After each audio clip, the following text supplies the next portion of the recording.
जो संसार में संयुक्त परिवार हैं सर, संयुक्त परिवार जो है सर एक संस्था का रूप है सर।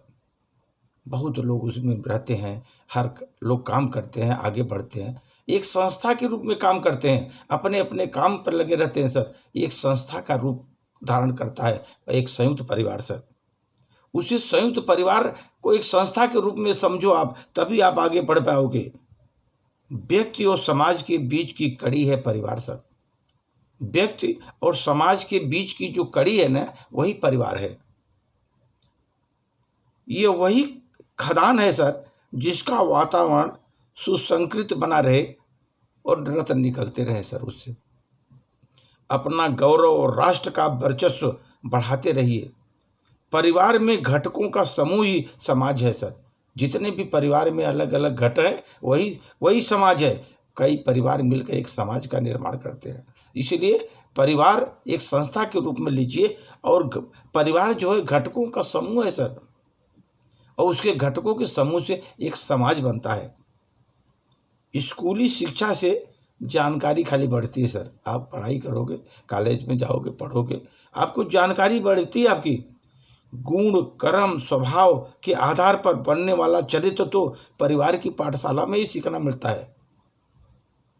गुण कर्म और स्वभाव के आधार पर बनने वाला चरित्र तो परिवार की पाठशाला में ही बनता है सर। परिवार आपका जिस प्रकार रहेगा सर, उसी प्रकार का आप बनेंगे। इसीलिए बोलते हैं आपका संस्कार किस तरह है। संस्कार किस तरह मिला? संस्कार तो आपको परिवार से ही मिलता है, परिवार की पाठशाला में ही बनता है सर। इसी व्यायामशाला में अभ्यास करके व्यक्तित्व ढालने की प्रक्रिया संपन्न होती है सर। व्यक्तित्व ढालने की प्रक्रिया संपन्न होती है, मतलब संस्कार यहीं ढाले जाते हैं। आज परिवार की आर्थिक आवश्यकता पूरी करने भर का ध्यान रखा जाता है। अच्छा खिला पहना दिया, पढ़ाई और शादी के साधन जुटा दिए, उत्तराधिकारों के लिए धन छोड़ दिया, जो अपना उत्तराधिकारी हैं उनके लिए धन जोड़ दिया, तो पारिवारिक उत्तरदायित्व तो हो गई। इतना ही हम लोग समझते हैं, यही हम लोग समझते हैं, यही सबसे बुरा है सर। परिवारों के सृजन के लिए, परिपोषण के लिए आध्यात्मिक दृष्टिकोण से ही तो परिस्थितियां ऐसी बनेगी जिससे पलने वाले आजीवन अपने सौभाग्य को सराहेंगे, अपने सौभाग्य को सराहेंगे। इसलिए परिवार अथवा समाज के लिए, परिपोषक के लिए आध्यात्मिक दृष्टिकोण की प्राप्ति ही प्रार्थना के साथ होती है। आध्यात्मिक दृष्टिकोण आपका होना चाहिए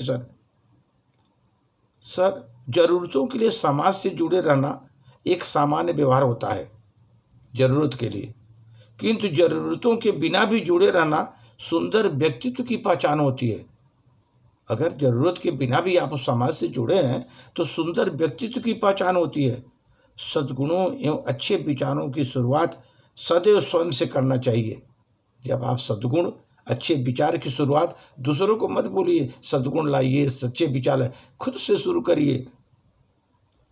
ये स्वयं से ही शुरू करने की जरूरत है, क्योंकि जब तक आप नहीं सुधरेंगे, आप नहीं अपनाएंगे, तब तक परिणाम का पता कैसे चलेगा कि अच्छा है खराब है।